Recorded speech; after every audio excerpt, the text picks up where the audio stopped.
visible to individuals and organizers of these events, right? So my thank you goes to all of you who continuously like, support, comment, engage with my posts. That's what allows me to be able to expand and expand my visibility and help other people in the job search. I really appreciate that. But without further ado, I'm going to get into the comments. I don't want to ramble on for too long. But again, thank you so much for all of you who continue to support me.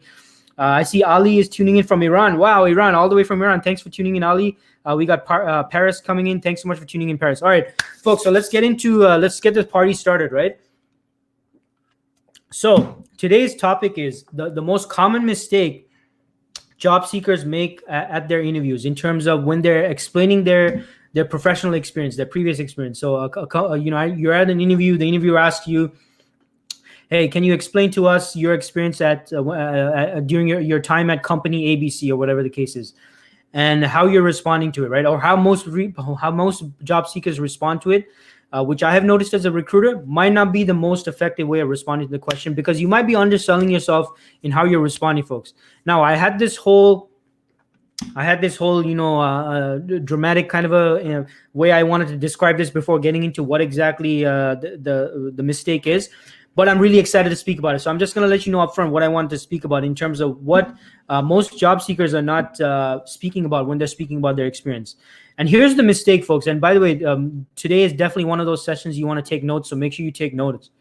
But the major mistake I have observed personally as a recruiter, and I have observed job seekers make at their interviews just in general out there from what I'm seeing, is the focus on tasks. I'm sorry, I can barely speak. The focus on tasks and responsibilities versus impact. This is the major mistake a lot of job seekers I have observed as a recruiter making when they're speaking about themselves and their professional experience and what they've done previously at previous companies, or they're explaining a position or some project. A lot of job seekers, what most of us are doing is, and I've done this mistake myself as a job seeker in the past, is focusing entirely on my tasks, my duties, and my responsibilities, which is still great. I'm not saying that's not important. But what's missing in the equation, folks, is impact, right? The impact. What impact did you have? Now, to make sure everyone knows what I mean by impact, I did a quick Google search on the definition of impact, right? Because I want to make sure everyone understands which definition I'm speaking about, because there's several definitions for the word impact. Now, I got this done. There's a few definitions here. I got, as a noun, it's the action of one object coming forcibly into contact with another. That's not the definition we're going for, because I don't want you going for your interviews and punching people in the face or something, right? So the other definition is the effect or influence of one person, thing, or action on another. So again, the effect or influence of one person, thing, or action on another. So I like that definition. Then we got the verb, again, come into forcible contact with another object, not the one. And then we have a strong effect on someone or something. So that's definitely the definition we're going for, folks. To have a strong effect or impact on someone or something, right? So that's what I'm speaking about when I speak about what impact did you have. What impact did you have on the organization? What impact did you have on the team? What impact did you have on the project? So these are areas that I find a lot of job seekers are not focusing on. And I was inspired to do this episode, actually. So I was actually participating in as a volunteer or as a mentor, if you want to call it, for a Humber College, I guess, program yesterday night. I believe it was yesterday. Yesterday afternoon, and it was mock interviews, right? So we had candidates, going live on video. Huge shout out to those candidates, by the way. It takes a lot of courage to do that, to speak in front of people you don't know, right? But they came on camera, live on video. And we had to do a mock interview. So I asked them, okay, tell us about your experience. Tell us about this, that, going by their resume and all that. And they had to speak about their experience. And the one thing, and this really, kind of hit the light bulb in me, because it made me think about how most candidates make this very same mistake, in that they were speaking about their tasks, their responsibilities, their duties, and all that, which, again, like I mentioned, it is definitely important to mention what you did, right? But what was missing was the impact, right? Because a lot of you, I don't know if I'm sure this is not something you do consciously, because all of you are probably aware that you have a certain impact on the organization, right? In terms of what you did, what you accomplished there, why you were brought in, and all of that. And for whatever reason, a lot of job seekers are not speaking about this or bringing attention to this at their interviews, right? Now I'm just going to refer to my notes and to make sure I explain all of this correctly, because I took some notes before getting on this. But but I think the issue might be that you might be assuming that the hiring manager might be making that connection themselves between what you did, what you accomplished, and what the impact was on the project, on the team, on the organization, or it's simply on on your manager, your previous manager, right? So what you need to keep in mind, folks, is that it's up to you to draw that line between what you did, right, what you actually did, the hands-on experience, your tasks, your responsibilities, your duties, and then making that connection into what the actual impact was on the project, on the team, on the department, on the company, on the organization.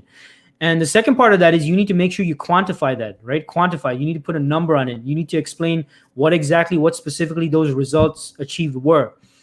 And this is a very important part, because look, understand that hiring managers, recruiters, let's say have a whole bunch of interviews scheduled for the entire day.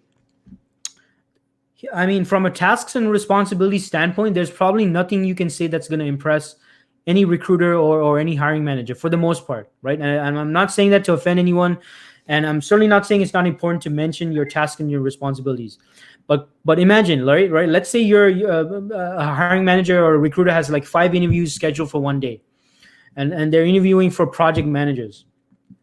If you purely talk only about tasks and responsibilities, and let's say you're interview number 5, by the time your interview is in, folks, they have heard repeatedly about tasks and responsibilities and duties, right? And that's what most job seekers do, is they talk about their tasks, their responsibilities, their duties. I did this, I did this, I did this.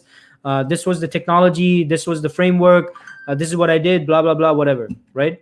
And imagine hiring managers, recruiters are going to be hearing these very similar tasks, responsibilities, and duties repeatedly throughout the day, maybe throughout the week, however long this hiring cycle is going to go on for.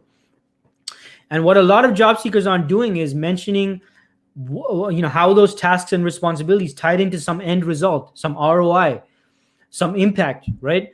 So and this is probably the number one missing feature that every candidate makes when they're pitching themselves and when they're talking about their experience. And I get messages all the time from candidates. A lot of candidates reach out to me. They're like, and by the way, I've spoken about this in the past, right? In previous live streams. And that is, candidates reach out to me. They say, hey, Dean, I'm a software developer with 8 years of experience. I work with Java. I'm strong with Java technologies. I also have some exposure to .NET technologies. I have some front-end development experience with JavaScript as well. And I'm looking for a new opportunity. Can you help me out? Or what do you have for me? Or do you have any active positions? Now, when you're writing that, you might think, yeah, okay, that definitely might capture someone's attention, right? Because you got 8 years of experience. You're strong with Java. You're strong with the front-end technologies with JavaScript, which is great. But imagine, folks, a recruiter or hiring manager reading these kind of similar messages over and over and over and over and over and over and over again. Same thing, right? 8 years of experience, Java, .NET, JavaScript frameworks, this technology, that technology. Eventually, by the time they read like the 20th or 20 or the 30th message like that, it's not really going to stand out, right? And the way you stand out, folks, is by mentioning something that all of you have, and that is the impact that you had on an organization, on a team, on a department, on a project. And that's the missing component a lot of job seekers make in their interviews, right? Even when they're explaining their positions or some project, you're talking about your tasks and your responsibilities and your duties. All of you, 100%, like most of you, are doing this to the T, perfectly and excellently. You're doing that, and that's perfect. And keep doing that. I'm not saying don't do that. Keep doing that. What you need to tie in is the actual impact you had on the organization. Do not assume the recruiter is going to make that connection, right? Because I don't know those numbers. I don't know what impact you had. And by the way, on yesterday's mentorship call that I was a part of, one of the other mentors on the panel was a hiring manager at Google. And this hiring manager said exactly the same thing. And we really agreed on that when we were providing feedback to the candidates. And that is, look, we already know on the resume, we can already see what you did, like your tasks, your responsibilities, your duties. But what was the outcome of it? What was the impact? That's really what the hiring manager wants to hear about. And that's really what the recruiter wants to know about as well. What was the impact, right? What impact did you have? Were you an important person on the team? Most of you probably are. Like, you probably played an important role on the team and on the project, but it's just that you're not communicating it, right? And then this is the most important part that's missing out at your interviews, is you might not be communicating this effectively to whoever you're meeting with. Right now, I got 2 sample scenarios. I'm going to read to all of you. Right now, for all of you watching, I want you to pretend you're not a job seeker right now. Okay, I want you to put yourself in the shoes of a recruiter or maybe a hiring manager. So if you want, close your eyes, pretend you're a hiring manager, pretend you've now received like 20, 30 resumes or messages on LinkedIn, and now you're comparing who you want to talk to, who you want to give a call to, and who's best communicating their value as a candidate. Okay, so all of you, I want you to step out, take off your job seeker hat, put on your hiring manager hat right now. I want you to pretend you're a hiring manager right now. I'm going to read to you 2 scenarios, right? 2 very brief scenarios. I just wrote these down like 10 minutes before I came live. So don't judge, how valid they are or anything. These are just examples because I want you to see what it's like from the hiring manager's standpoint, from a recruiter's standpoint. All right. And I'm going to give you scenario A and I'm going to give you scenario B. Then what I want all of you to do is in the comments, let me know whether scenario A or scenario B was more effective in showing the value of the candidate. Right? So pretend I'm the candidate and I'm reaching out to you. All right. So scenario 1, let's say I'm at an interview and you ask me, okay, Dean, what did you do at company ABC? Let's pretend I'm a software developer. You say, Dean, so can you tell me about your time at company ABC?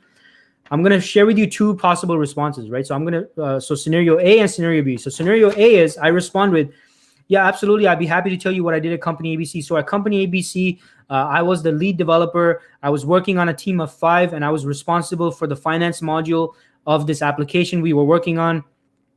So I assigned the tasks and the responsibilities to the team, and we actually delivered the project ahead of time, and the client was very happy. So that was my time at company ABC. Right? That's response A. All right.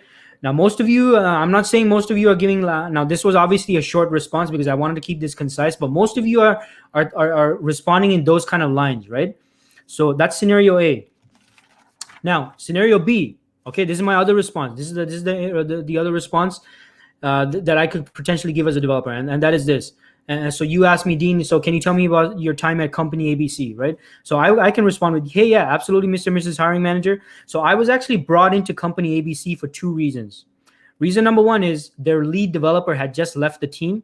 So they had a whole backlog of work, and the junior developers on the team didn't have any guidance or any way of knowing what to do and how to do it.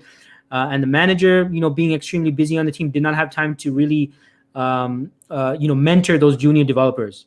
Right, that's the first reason I was brought in, and the second reason I was brought into that position is simply my expertise in the financial applications domain. I have strong experience working in financial applications, and that really caught the attention of this particular company, and they wanted to bring me in because of my expertise to handle this application. Because in this role, the focus would be on a financial module for this application we were working on.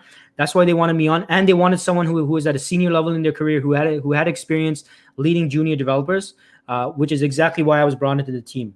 Now, given my experience in the financial applications domain, my experience and my expertise in this domain really was an asset, and the reason for that is this was a $1 million contract with a client of theirs, which was being delayed because of the sudden departure of this lead developer. And after starting, I was able to get the team up to speed. I was able to mentor the junior developers. I was able to show them and assign them the right tasks and responsibilities, mentor them, in terms of code reviews and all of that stuff. And also myself being a senior developer, I was able to help get things up to speed. And we were actually able to deliver the project ahead of time, resulting in huge cost savings for the client, for our client, at the company, and also resulting in them being extremely happy and resulting in a renewal of our contract with them, which, by the way, had a valuation of another $1 million of revenue for the business, for the company. So my management, because of those results I was able to achieve, was very, very, very happy and excited about that, obviously, because I was able to do that and get that done. That's scenario B, folks. Now, I know it's a little kind of, not fluid the way I was delivering it. Obviously, I just came up with this right now. But which one? Let me know in the comments. Which one, scenario A or scenario B? Which one better showed my value as a candidate? I want you to put it in the comments right now. And I'll give it a few seconds for those of you to put that in. Let me know.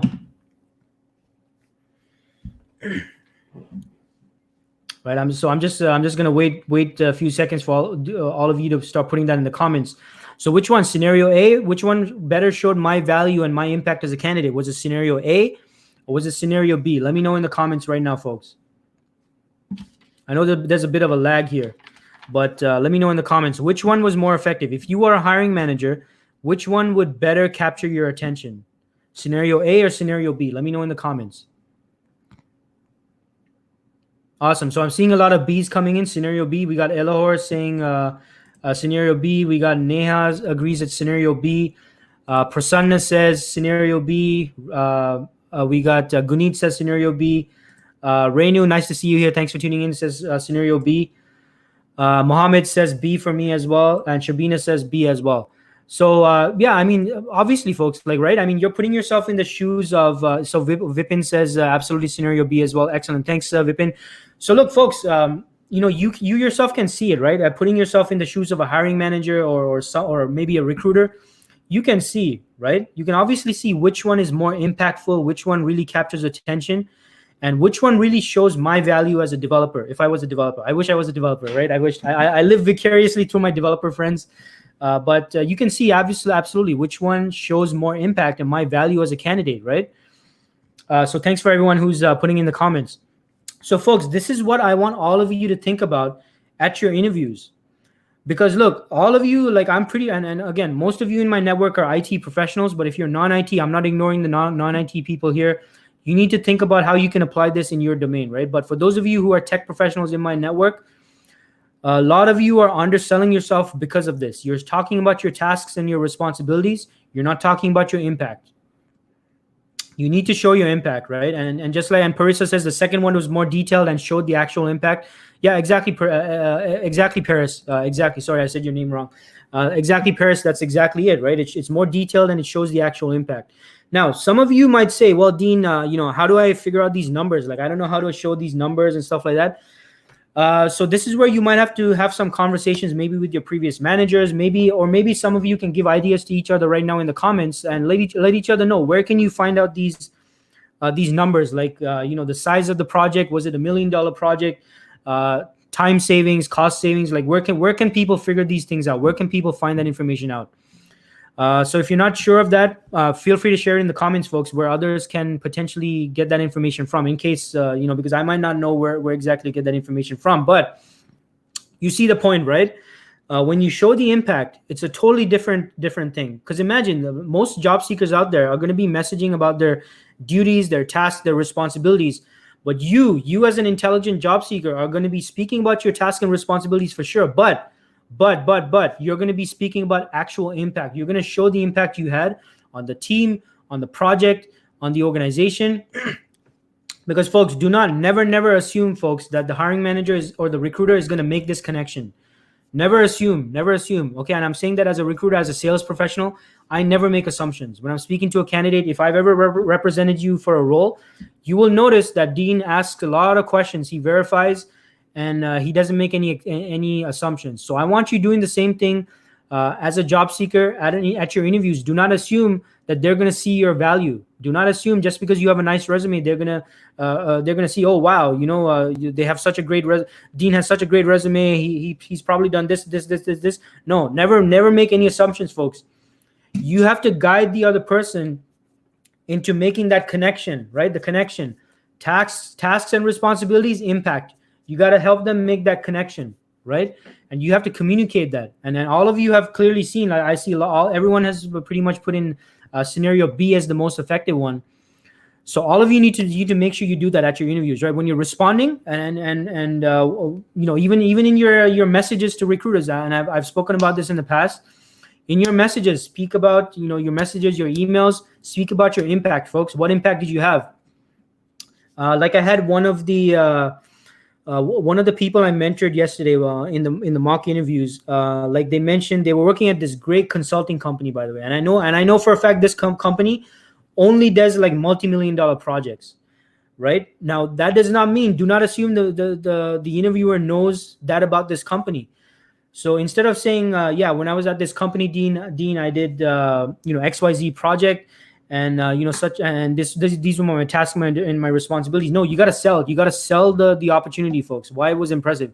So you can say, so at my time at such and such consulting firm, By the way, in case you're not aware, Mr. and Mrs. Hiring Manager, this is a multi-billion-dollar consulting company. They have operations all across internationally, including right here in North America. And the project I was involved in was valued at it was like a $5 million project, huge implementation project for one of their clients in the retail space. And my involvement, reason why I was brought in was because of my expertise in XYZ. And they really needed someone who could really get the team up to speed and who had industry knowledge in the retail space in regards to this technology. And they needed someone who can come on board, get everyone up to speed, and really deliver on the project. Such and such and such was my tasks and responsibilities. Such and such were the results that were achieved. And that is what that was the impact I had in the organization. So you see the difference, folks, right? So don't assume that, and again, don't assume just because you know your company and how great it was and this and that, that's great. But you need to communicate that to the other person. Because I could say, yeah, I was working at company ABC, right? So there's two ways you can even describe the company. You can say, yeah, I was working at company ABC, or you can say, I was working at company ABC, huge multinational company, operations all across North America and internationally as well. This particular project was a $10 million project. So you understand what I'm saying, folks, right? This shows how you fit into. First, it shows the scope of the project, like how impactful this project was, and then it shows how you played a role in this project. So don't take that for granted. Don't think that the other person is going to understand that and get that. You need to show where you fit into this, and you need to show your impact, right? So that's what I want to speak about today, and I hope that information helped and makes sense. So make sure in your interviews you're making that connection between tasks and responsibilities and duties, but actual impact, ROI. And again, I always give the example, like what numbers can you share? Well, any numbers you can share, especially from a business standpoint, that showed how your involvement resulted in a revenue increase, renewal of a contract, maybe a time savings, cost savings, reduction in time of a process, right? You help reduce a process from 8 hours to 1 hour. These are things you got to mention, folks. Do not assume that the other person is going to figure this out for themselves. So you got to take responsibility for that and explain your impact. All right. So hope this information was helpful. And I'm happy to answer any questions all of you have in the comments. If anyone has any questions, put it down there in the comments, and I'll be happy to answer. So any of your job search questions, interview questions, or even questions you have related to what I spoke about today, feel free to put it in the comments, and I'll be happy to answer. I'm going to take a quick hydration break. And let me know all your questions, folks. Let me know all your questions. I'll be happy to answer them for you right now. If I don't see any questions, I'll probably wrap it up. But let me know. I'll give it a few seconds. I know there's a bit of a lag or a delay here. So any job search, interview questions, or any questions you have related to what I just spoke about, feel free to put in the comments. Right, and I'll give it a few seconds here, but hope this information helps, right? And again, this is a common mistake I see a lot of job seekers make is talking about tasks, duties, and responsibilities, and not speaking about their impact. So Diksha says, can you share more details on the mock interview you have been conducting? Yeah, Diksha. So it was not organized by myself. It was actually organized by. Diksha, it was organized by Humber College. I was actually invited as a mentor. So I actually volunteered on it, but it was organized by Humber College, right? So by the way, shout out to Humber College. I'm so impressed with Humber College. Like I have been invited now for a few times by Humber College. By the way, by the educators and professors at Humber College. I'm so impressed by Humber College. I have not so far, and no offense to any other, colleges out there, I have not seen any college as active as Humber College in really providing value to their students. So shout out to Humber College. So yeah, Diksha, it was something organized by Humber College. I'm not sure if you're affiliated with Humber College, Diksha, but if so, definitely feel free to reach out to them, your student office or your alumni office, and see if you can get that done. But if not, there's a lot of people conducting these mock interviews online. Another person I advise you to follow, Diksha, is probably Meena Dalwani. She's very active on LinkedIn as well. She hosts a lot of mentorship and resume sessions and stuff like that, which might be useful. But I hope that helps. Faraz says, how is the IT Canadian job market right now? Yeah, I mean, for us, the market does appear to start to be opening up, but I wouldn't say things are completely back to normal, and I don't think things will go back to normal right away, immediately.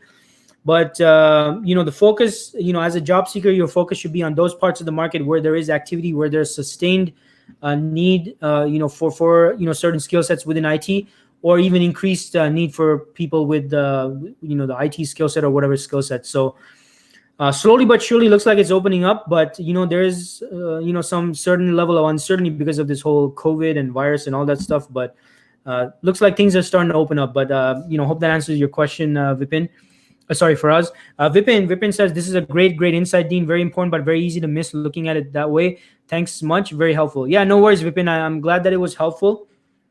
And yeah, by the way, folks, if you have not been doing this, don't feel bad, because this is something everyone does. Like even myself, I've done this as a job seeker in the past, because, and especially, by the way, just a heads up to those of you in tech, right? The IT professionals out there. All IT professionals I have known, like 90%, 95% of the time, are very passionate about technology itself, right? The technology itself. And it's very easy, folks, to get so excited about the technology and just only focus on the technology that you forget to talk about what impact you had as a result of your involvement with this, with the project. So it's very important to show and display your passion for tech and technology, or whatever field you're in for that matter. But don't get blinded, and don't forget to mention the impact you had, folks. Very important. And again, don't feel bad if you haven't been doing this. All this means is, if you haven't been doing this, hey, start from today, folks. The best time for change is right now. If you need to change something, if you want to improve something, don't focus on all those past screw ups. You can't change the past, right? So don't worry about that. Don't feel bad about that. If I did that, I'd be stuck thinking about all my mistakes in the past all day long, right? So don't worry about that. Just focus on the fact that you're aware of something you can change right now. Focus on the future, right? So put your focus on that. Yeah, absolutely. Thanks for your comment, Vipin, and glad to hear this was helpful. So Elohor says, do you think it's important to include my maternity leave period of 1 year in my resume? I'm trying to change jobs. Please advise. Look, Elohor, so I mean, if you were to, now this could depend on the company policy, right? And my HR friends might be better able to quote about this. But if on your maternity leave you are still technically part of the company, I believe you can still mention that in the resume that you were part of the company. But you can always mention in brackets that you were on maternity leave, right? So from that standpoint, it's up to you to decide, Elohor. I mean, if there's simply a gap and you're not technically a part of the company, then you might have to leave it out. But what I would rather focus on, Elohor, is during your maternity leave, what were you doing? Now, obviously, you're busy with a new baby and all that. So no one's gonna expect you to be involved in the technology community or whatever your field is, Elohor. But see if you can mention what you did to keep in current times of your industry and all of that. If you can mention anything like that, or maybe something that you did to stay on top of your industry, definitely mention that as well. But if not, I mean, if you mention that, I don't see any issue with it, right? So feel free to do that. But that being said, don't depend on your resume. And this is why I hesitate in responding to this, or how I should respond to this. Because if it was me, I wouldn't depend solely on the resume, because again, there's going to be people out there who's going to be like, okay, she was off the market for 1 year, and if it doesn't mention maternity leave, they might skip over your resume. They might think, okay, why is she off the market for 1 year? So I would suggest you mention it, Elohor. But that being said, don't depend solely on your resume as well. See if you can direct message or get into direct contact with people who's directly involved with the hiring decision. So hope that helps, Elohor. Thanks for your question. So Shabina says, interviewers prefer 1-page or 2-page resume, as we can hardly cram up 1 to 2 pages. So Shabina, this is a great question. I actually get asked this a lot. My suggestion on this, Shabina, is put less focus on, whether it's 1 page or 2 page, and put more focus on, is my resume communicating my value? That's the real question all of you need to be focused on. Is does my resume communicate my value, and does it do justice to my experience? Now that does not mean you do like a 20-30 page resume. I'm not saying that. What I'm saying is the focus should be more on, does it communicate value? Does it send the right message about who you are and what your capabilities are? And does it capture people's attention? Now, that being said, Shabina, page 1 of your resume, page 1. I'm not saying do 1-page resume. I'm saying page 1 of your resume is prime real estate. right? And one of my recent guests on my show, Dr. Amanda Rico, and if you didn't check out that resume, that episode, folks, it should be in my profile. If you go on to featured, it should be in one of the recent job search chats I did from last week, Thursday. And my guest, Dr. Rico, that's what she said as well. Page one is primetime real estate. Like, this is where page one is for capturing attention. So all your standout, your summary, your standout achievements, maybe certifications, education, things to capture attention should be on page one for sure, 100% for sure. That's what's going to motivate the person to go on to page 2, 3, 4, 5, 6, or however long it's going to go. So again, Shabina, don't worry too much about 1 page, 2 page. Especially in IT, it's just not realistic in my personal opinion to have a 1 to 2 page resume if you're at an intermediate or senior level. So focus more on what the resume communicates. That's the most important part. So hope that helps, Shabina.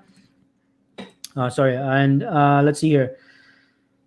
So Vipin says, is it also good to mention the impacts in the resume? Maybe precisely. Yeah, absolutely, Vipin. Feel free to mention it on the resume, right? In terms of end results, ROI, KPIs, targets met, or whatever. Like, feel free to mention on the resume. But that being said, Vipin, just because it mentioned on the resume, do not assume they have read through everything. So even at your interview, you need to highlight these impacts that you had, right? Highlight the impact. Just because it's on your resume does not mean you should not speak to it when in conversation, on the phone or video or in person. But other than that, Vipin, yeah, absolutely, mention it in your resume. But folks, I say this all the time: do not depend on your resume. Do not depend on your resume to do the selling for you. It's still up to you. Use your resume as a marketing tool, right? Refer to it. Definitely refer to it. But it's up to you to highlight those aspects you want to highlight, right? So a great question, Vipin. Hope that helps. So Neha says, can you share examples of how to combine job responsibilities and impact? I understand it's easier to explain in interviews, but tough to make it concise with roles and impact tied together. Yeah, sure. Now, this is a great question, Neha. Thanks for asking this question, Neha. It's a great question. I'm glad you asked. So an example might be, so let's say you're a project manager, right? So you can say, I'm trying to think of an example off the top of my head, but let's say you're a project manager, Neha, right? And you say, okay, yeah, so as a project manager, I was working on a retail, I was brought into this project to manage and lead some retail, application project, blah, blah, blah. My daily tasks included, team meetings and this and that and this and that, whatever. Then you can end that off by saying, and as a result of this, the turnaround time of the process was reduced to 2 hours, from 8 hours to 2 hours. The contract was renewed, which resulted in X number of revenue for the company, for the organization. So stuff like that, right? So what I'm saying, Neha, is that you need to connect what you did with what the outcome was, right? Because what you did is clearly, it's probably defined in your resume and you probably explained it, but what was the end result of that? So if you, for example, I'll use myself as a recruiter. Maybe that's a better way for me to give an example, right? So let's say I say, as a recruiter, I say, okay, so today, I'm able to make 100 phone calls over the course of a day, right? As a recruiter. Okay, great. That's my task. That's my responsibility. That's my duty. But what's the outcome? So I could say, well, I'm able to make 100 calls a day as a recruiter. As a result of this, I'm able to, create a candidate pool of 20 candidates, and ultimately result in submissions for 3 roles that I'm working on, which resulted in X number of placements, which resulted in X number of, revenue increase for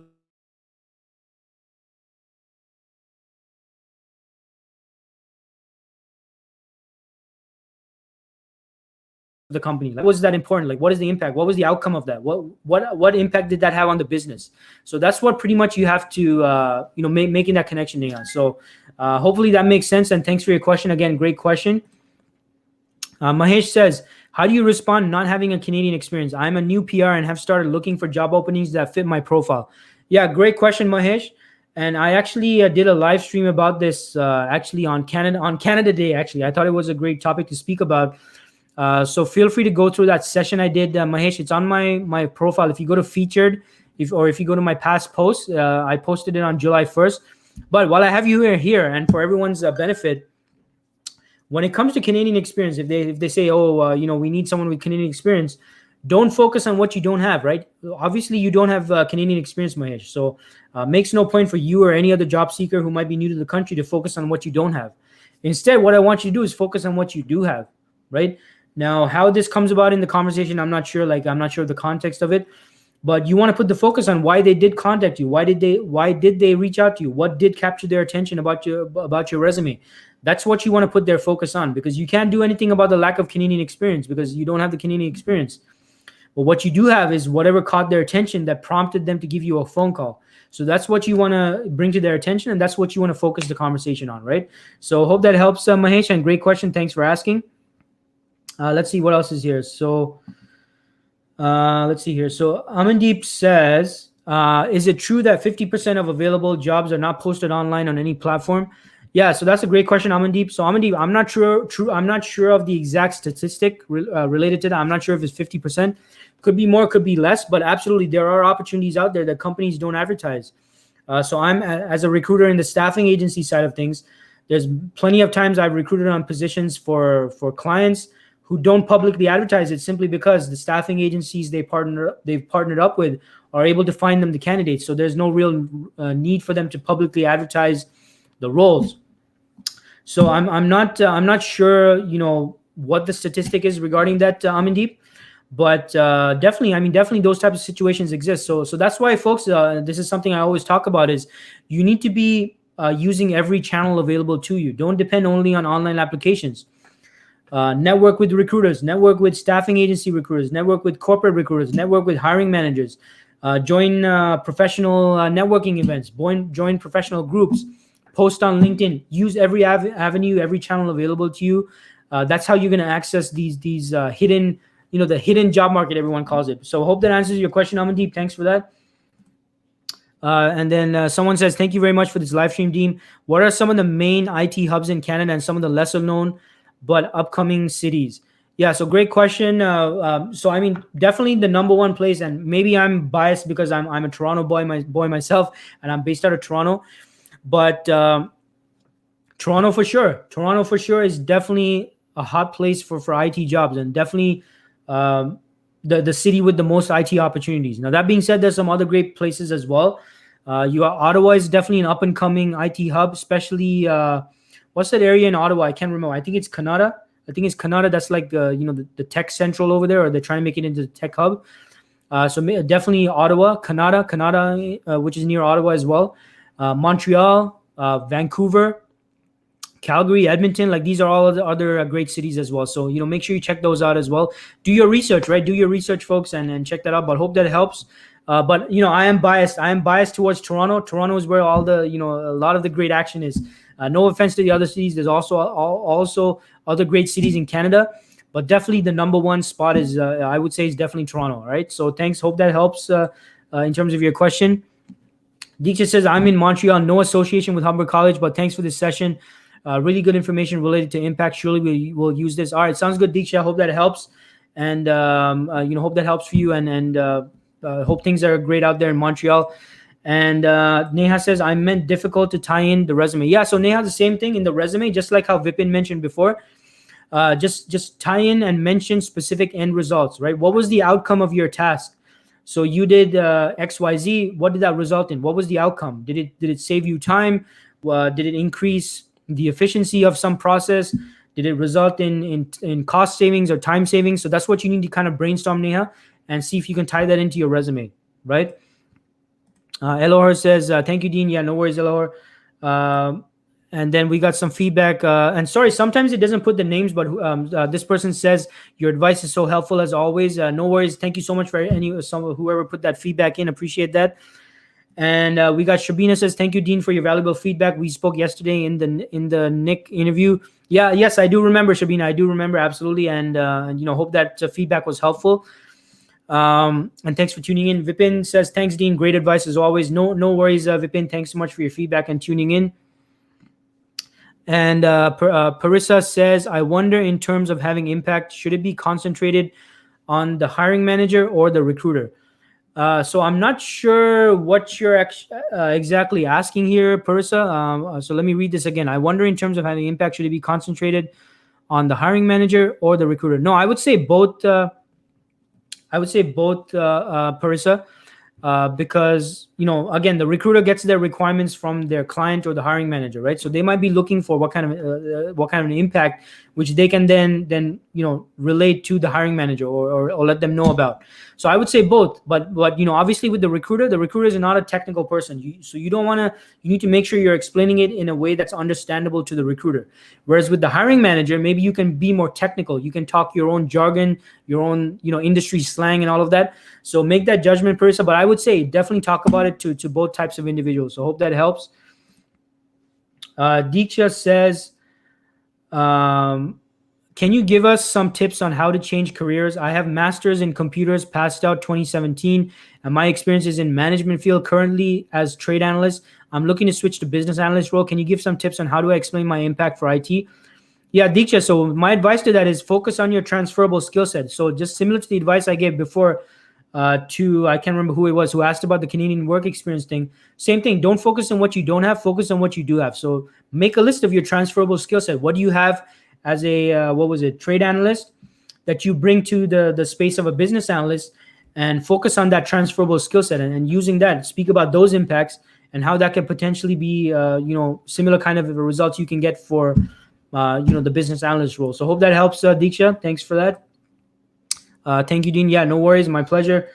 So Junaid, thanks for tuning in, Junaid. Junaid says, interviewing people, I have seen interviews don't always try to relate their past experience with the requirements in the job description. I'd not want to hear about the past experience that does not map to my current need or requirement. It is about supply and demand. Excellent point, Junaid. Excellent. Thanks so much. That's a great comment and a great point. And and good to see you. Good to see you on here, Junaid. Appreciate that. 100%, folks. Right there from a hiring manager, right?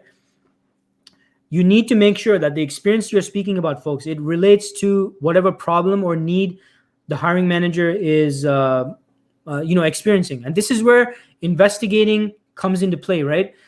Because if you're simply going by the job description and making assumptions that that's what they're really looking for, like and making assumptions, okay, which of these 20 requirements, which one is like the top 3 things you're looking for? If you're making those assumptions, you might be talking about, just like how Junaid is saying, you might be talking about things that might be impressive, by the way. It might be very good, might be very impressive, but are not really relevant to the hiring manager, right? So always keep that in mind, that when you're speaking about some project, you pick out some project or some experience, you're speaking about things that are relevant, that capture the attention of the hiring manager. Because otherwise, what's going to happen is, just like Junaid said, yeah, it might be impressive, might be nice, and hey, pat on the back, good job for you on doing that, but it doesn't really speak to the issue, the problem, or the project that Junaid currently has going on, right? Because if his project, for example, if his project involves, he's looking for a developer who's worked with, the Angular frameworks or something, right? And you're talking about some other totally different totally different programming language. You're talking about some project you did as a PHP developer. I mean, that's great. That's awesome. And maybe you got some great results, but is it relevant to the project that Junaid's working on? Right? You got to make that assessment, folks. You got to make that judgment, right? So you got to make sure even the experience, the projects you pick out, you need to be making sure that it's relevant to the hiring manager's problem and their need. And if you don't have an understanding of the problem or the need, that's where that's going to be a problem, because you won't know what to talk about. You won't know what to highlight. You won't know what to speak about, because relevance is extremely important. So you need the relevance, and then you need to explain your impact. Because if the relevance is not there, which is a great point, Junaid brought up, if the relevance is not there, the impact isn't really going to capture their attention or help them out. So great comment, Junaid. Appreciate you, bringing that up. I completely agree with you. So Aparna says, I see way too many applicants for a job post on data science as compared to early this year. My resume just ain't getting shortlisted lately. I ain't sure like what to even do. Yeah, okay. Totally understand that, Aparna, and thanks for sharing that. So folks, look, and by the way, Aparna, it's not just you, my friend. Everyone's experiencing this frustration right now, because again, and folks, if you've been following me for a while, this is what I've been telling everyone. Look, right now, because of all these layoffs and this whole situation, we have much more available talent on the market and fewer opportunities, right? Higher competition. You're competing against many more job seekers than before over fewer opportunities, right? So my advice regarding that, Aparna, is, and for all of you, by the way, not just Aparna, this goes to all of you who might be making this mistake, because I have made this mistake in the past as a job seeker. Do not depend solely on online job applications, folks. And I've spoken about that, I believe, in past episodes. Past live streams. I posted about it on LinkedIn as well. Do not depend solely on online applications. And this is where a lot of you are facing that barrier and that hurdle. You need to be making connections with people. You need to be direct messaging people. You need to be networking.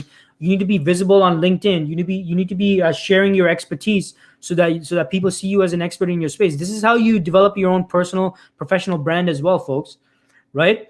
And don't depend on the online applications, because just like Aparna says, look, you're competing against hundreds and hundreds of applications.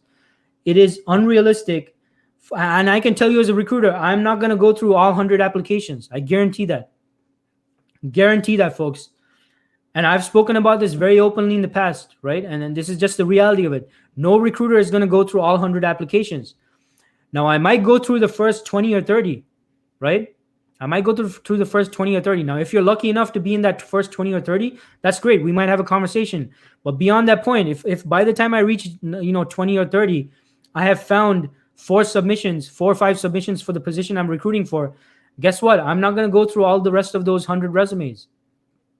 That's the reality, folks. So this is why, and I covered this in a previous live stream, I believe, and that is, do not depend solely on the online job application. You need to be direct. You need to be making direct connections with recruiters, with staffing agency recruiters, corporate recruiters, hiring managers. You need to be identifying who the potential stakeholders might be.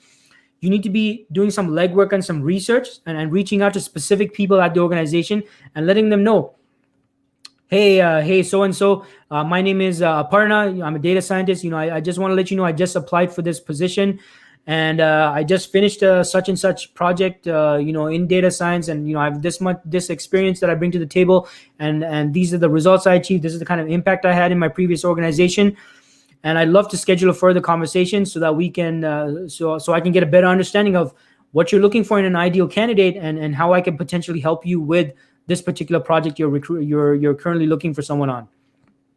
You need to send out direct messages, folks, direct messages, direct emails. And like I said before, do not depend on just one avenue. You need to use every avenue available to you. Networking, making new connections, expanding your network. By the way, folks, all of you need to be expanding your network, because I keep forgetting to mention this. A lot of you do not have enough connections on your LinkedIn. And because of that, even when you post something, it doesn't get much visibility. So all of you, I'm setting all of you a goal right now. If you have under 500 connections, I want all of you to set a target by the end of this month. Well, maybe not this, actually, yeah. Let's say from a month from now, I want all of you who have less than 500 connections, I want you to bump that up to 500 connections. Connect with people in your industry. I want you to aggressively do this, folks. I need you to do that. Now, if you already have 500 connections, I want you to bump that up to 1,000. You need to have 1,000 connections. If you have 1,000, I want you to go up to 2,500. If you got 2,500, I want you to bump that up to 5,000. Folks, do not believe anyone who says that the numbers don't matter. You need to expand your network. It definitely needs to be meaningful connections and meaningful people. Definitely put the priority on people in your space, in your industry, as well as recruiters and all those people as well. But you need to be expanding your network, folks, right? So every day, spend 15, 20 minutes connecting new people, right? Connecting with new people, expanding your network. So set yourself a target right now. Set yourself a target and say, okay, by the end of 1 month from now, I'm going to increase my connections to this amount. Make it realistic and make it achievable, but keep doing it. It's not a one-time thing. Keep expanding your network. That's how you're going to be more visible, folks. All right. So look, thanks for that. I hope all of these, I was able to answer all of your questions. If you found the information helpful, do let me know. Let me know what other topics you want me to cover, if anything. But I'm going to wrap this up, folks. Thanks so much. Hope everybody who tuned in got a lot of value and information out of it. Again, every Wednesday, 11 a.m., I go live, 11 a.m. Eastern time zone. I go live. I share job search tips, comments, and all of that. And happy to answer all of your questions as well. And let me know in the comments if you found this session useful. And don't forget to hit like and feel free to share it with your network. And I'm going to wrap this up right now, folks. Again, thanks so much, everyone, for tuning in. And look, I know the job market's a little tough right now, but keep persisting. Keep going through, keep taking action. And again, use every channel available to you. Do not depend only on one channel. Do not depend solely on online applications. Use every channel available to you, folks. use every channel, right? So hope that helps. Everybody have a fantastic remainder of the week. And let me know if there's any specific topics you want me to cover in the future. I'd be happy to. And, I'll keep doing these sessions, keep doing my part to help all of you in your job search, right? So everyone have a fantastic day. Hope this was helpful. And take care, everyone. Have a good day.